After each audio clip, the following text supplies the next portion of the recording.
amma si bakkuma sandere duranu atu special ta'e Oba fi gilleen sagarte qabbana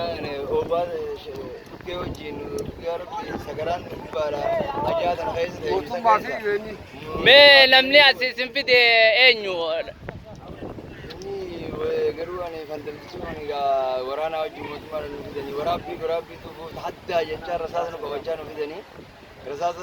isin dhoyinaa rasaasa qabadhaa turfaa tokkocha waraabbiidhaaf wal qabnee hundarra qabanii saniifuu hangam takka wal murteessinee lubbuu nu baasuudhaan nu fiiganiiti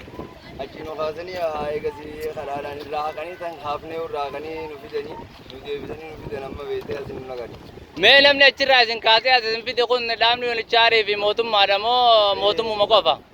mootummaa fi dhaabni yuunichaar waliin jiranii walumaanii nu fidan as. hayyee iddoo kana maaltu jira mee iddoo haalli jireenyaatiif mijaa'aadha moo maal fakkaata haalli gartee iddoo isin qubsisanii kun kan walaaltee gartuu kana dhagaa kana mee bakka cinaachi namaa lafa kaa'u ni jira mee kan bishaan irraa dhugan illee hin jiru naannoo kana wagatti illee itti dhiyaatee namni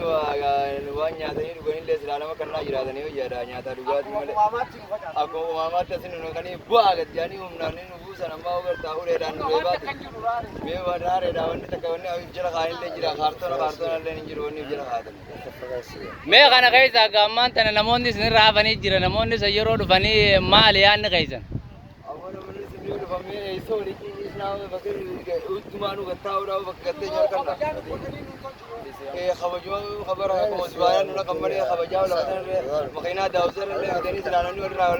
namarraa nama diriirsaa ta'e nullaan diriirsinee angasi wayii akka gartee nama umaamaa ganna kootti nu ganna kan malee eenyu mala ilmoo namaati jechaadhaan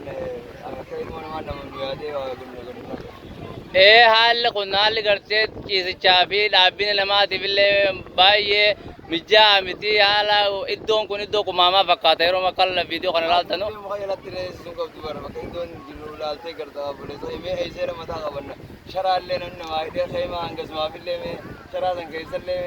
hanga muraasaafillee keessa tottolfadhaa waan hafattanillee oolaa jee osoo nama kanaan waan fakkaataati jettee nama yaadin jetta. mee dhaamsati uummata oromoo addunyaarra jiraniif dhaamtoo maali dabalata Ayo belen kenya kafi tan marau anu kuma kabar dagang hali kayak gitu hal makana karena gak tuh sebala biar nama kayak seperti betul yo khanis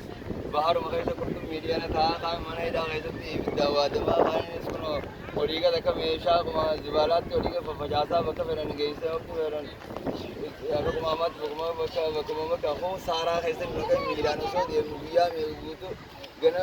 berisar halkani berisar lagane usul mayan adan kana dufne bududar nu fajate koni